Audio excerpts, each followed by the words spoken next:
there is nobody in the BBC or anywhere else thereabout who would be holding values better than we do here in Rwanda. But we just saved a situation where thousands of young Africans were caught up in Libya. They were trying to get to Europe. They were not getting there. They got stuck. They were imprisoned. They were in jail. Then they were even being enslaved. There were people coming to buy them as slaves and taken to some places. Some of the things that actually happened. Now, let me start with the issue of values. Who defines the values? Or who doesn't actually have values? When people talk about values sometimes, there's one part of the world that has assumed the sole responsibility and the monopoly of defining values. So the rest of us have no values. We've just to keep learning from these ones who define the values. And by the way, the danger also is, it doesn't matter how long you take learning, you will never qualify.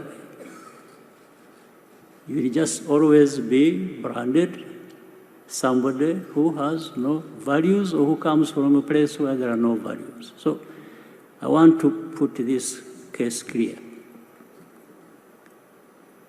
Those from the north who always assume where BBC comes from, who always think they are the face of values, the rest have to follow. It's a big mistake. It's not true. We have values too. We here in Rwanda, in Africa, we do. No question about it. Second, there are some of these problems we have had in our continent, in Rwanda. Those from the north who define or want to define values have been part and parcel of these problems we have been facing. Some of them have actually been the cause of the problems we face. But at the same time, like the genocide here that took place here in Rwanda, where 1 million people over were killed. Well, I remember, if your memory serves you well too, I'm not inventing anything. The debate that went on at the UN, it was like, you know, these developed rich countries, those who define values, simply took it like, these are just Africans killing each other. These debates were in the open. But you think that is true? You think the divide that actually led to this genocide was just a creation of Rwandans, not the people from the north who actually divided this country, told people to think of themselves as belonging to one ethnic group and the other to think as belonging to another ethnic group, and therefore they should kill each other. Not only are they different, but they should kill each other. Would you believe that?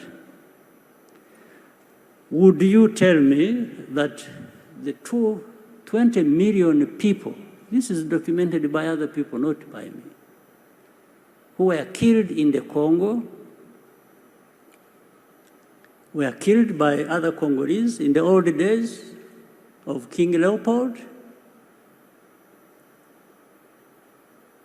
And you think all that just disappeared in a moment. Then you had the savages coming over and taking over their own countries and killing each other. And then the others assume the higher ground. They are up there in the north and keep pointing fingers at those of us and think we have no values and we just are there to, we don't respect freedoms, we don't respect human rights. Sure, you think so? BBC, you think so? You take time, you broadcast, and from morning to evening, this is literally just abusing people. You're abusing Rwandans, you're abusing Africans, you're values. What values do you know, my dear sister, on behalf of BBC? So, I want to assure you, there is nobody in the BBC or anywhere else thereabout who would be holding values better than we do here in Rwanda. Except if we just want to cover up the mistakes of the same people who want to define these values for us. Or really tragic mistakes of things they have caused. So when you are saying that, you may tell somebody else, people who don't have time to think or who don't have a history that where they have struggled with these complications, yes, they will. But here, those of us who have faced what we did, who have gone through what we did, we take our responsibility. Of course, genocide could not have happened just on the hands of others who brought it to us. No. We, Rwandans, have a responsibility. We have our share of the blame for it. But there are others who should take responsibility for that. So I just want to let you know that these issues of upholding values and so on, as far as I'm concerned, as I know, as far as Rwandans are concerned, we don't need any lessons from BBC or from anyone. I tell you this with firm conviction. So, democracy or people in prison you're talking about, there is nobody in Rwanda who is in a prison that should not be there, because we have a justice system that is actually functional and is fair. Let me tell you something instead. Actually, there are people who are not in a prison who should be there. There are no people who are in a prison that shouldn't be there, but there are people who are not in a prison who actually should be there. And I will explain to you if you want. I know, for example, I've been seeing journalists writing all kinds of things. Take somebody, praise her or him, and make them champions of all kinds of things. That's fine. I wish these people are making them champions of their own situations, if they wanted them, but not of our situations. And I give you some details. And what I meant when I said what I said. Take an example who is always written about, and people who have been here even during this Kagame, and they were visiting. There is a woman called Ingabire Victoire, whom BBC and others want to always sing about being the face of the opposition. Okay, fine. And this is one I was referring to. She's not in prison now, but should be in prison now. She was in prison. She committed a crime for which she was tried in the court of law. She was actually sentenced and imprisoned. The government, the president, under the prerogative of the mercy, president has that powers. Actually, this woman was released from prison before she served her full sentence.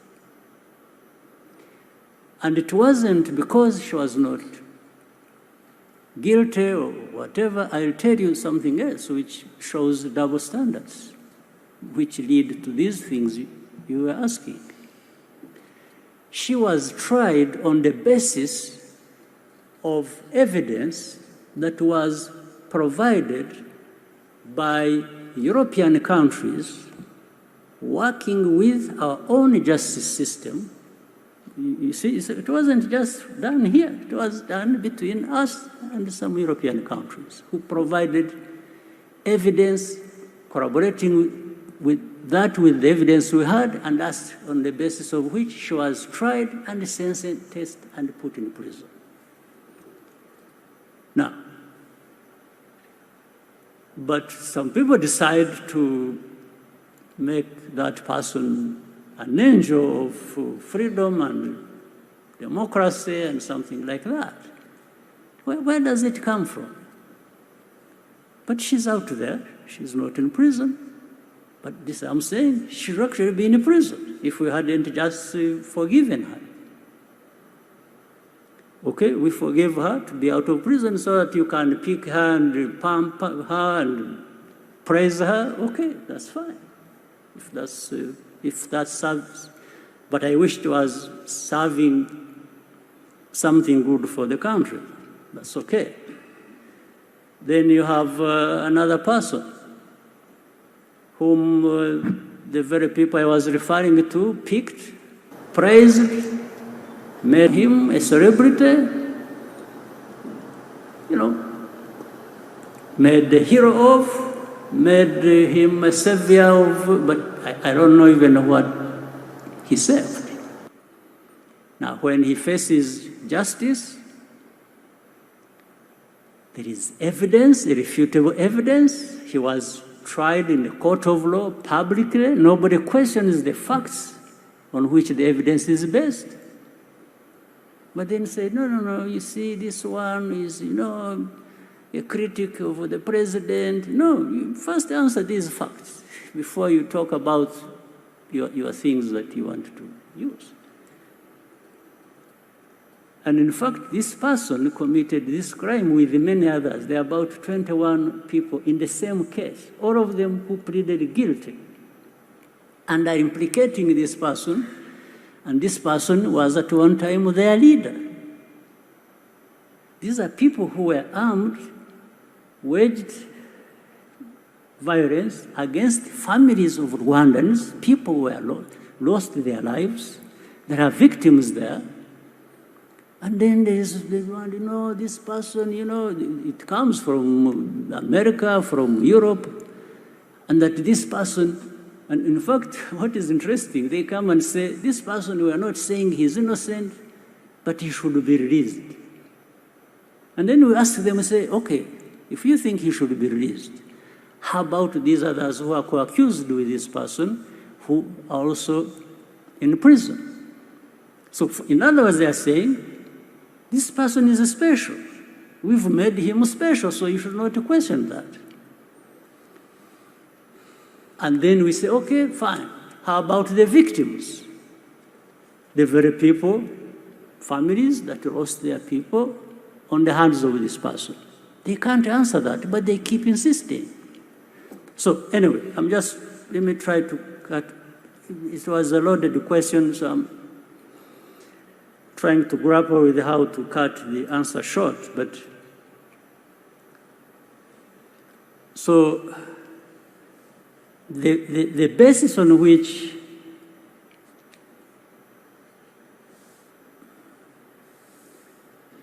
these judgments are made is not necessarily right. It's not correct. So I'll let you make a decision at some point what to believe or what you should be making other people believe, but I know by my answer in whatever way, maybe you're already framing a completely different story about what I said, or giving it a frame in which I didn't put it, but that's okay. Let me quickly talk about the migration problem with the UK. The migration problem arises out of so many things that have been happening even before we had anything to do with the UK migration issue. We have so many refugees here in Rwanda. Congolese refugees, Burundi refugees, many, in their tens of thousands. That is one. Number two, in 2018, we decided, at that time I was the chair of the African Union, that we help out on this case of Libya. Many Africans through Libya, up to now, they are still caught up there. They've been brought from Libya over time, brought here, processed here. Some of them are still here. 1,000 of them so far have been processed and taken abroad to Europe, to Canada, to United States. But we just saved a situation where thousands of young Africans were caught up in Libya. They were trying to get to Europe. They were not getting there. They got stuck. They were imprisoned. They were in jail. Then they were even being enslaved. There were people coming to buy them as slaves and taken to some places. So we said, we offered something to the international community. We told them, look, instead of having these people suffering in Libya, can we have them in Rwanda so that those countries that want to help out, either to return them to where they came from or to take them to places that can accept them, the remainder, those who want to stay with us, we can even make them stay here. We have no problem. Those are three options. And that's how the UNHCR got involved, other international institutions got involved, and the process has been going on since 2018. Now, on this one, I mean, because I have seen with this UK partnership, people tried to imply that there is money involved. It's like we are just being paid to have these people. You may find out for yourself, investigate, if anybody gave us money about the Libyan case. There was no money. In fact, what happened was the international community helped transport them, bring them here. We provided a place, and they also started supporting these people. And that's how it has been going. In fact, we had that situation. We had another case where Israel, I remember, was throwing out some migrants also who had gone there from Eritrea, Ethiopia, Sudan. We also helped on that. That is way before this case of... so what is happening today is no different from what was happening then. Now, and this question of money involved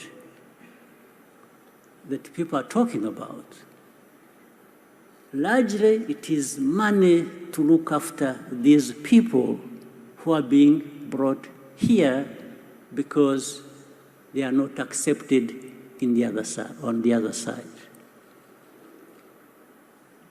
Now, so if we have a situation like this, first of all, it also builds on our position in terms of how we see the migration issue. While there might be a right of a person to flee and seek refuge in some place, it's not going to be anybody. Because in this one, there are two types of criminals, if I may say. There are actually people who have been finding their way to whichever place that don't even deserve to be accepted by those places. It's not automatic. That when you say, I want to go to UK, I want to go to France, I want to go to Belgium, I want to go to Spain, that you must always be accepted. No, it depends on why you are going to that place. Are you somebody running away from persecution or from serious problems? Yeah, but there is a case here. People should be able to listen to that. But at the same time, it's up to that country to decide what they do in that case. There is nothing automatic about it. But in fact, some of the cases involve criminality. People simply either escape justice for committing different types of crime, and when they are going to whichever place, there is no automaticity about accepting them under migration laws. I think this must be accepted as a fact. Two, there is a criminality that involves slave trades, like they are trading them. These people who, there is a network of criminals that actually do business with this. That is known. The criminal networks are known in Africa or in Europe. So if countries are trying to say, no, we have to have orderly migration, what's wrong with that? I have no problem with that. And it doesn't matter where they are coming from, whether it is Europe or Asia or wherever. By the way, we also, not so long ago, accepted people from Afghanistan. We still have young people who are living here who came from Afghanistan. We received requests that people were looking for where to go because they were fleeing what happened in Afghanistan, and we accepted these people. These people are still here. They are attending school.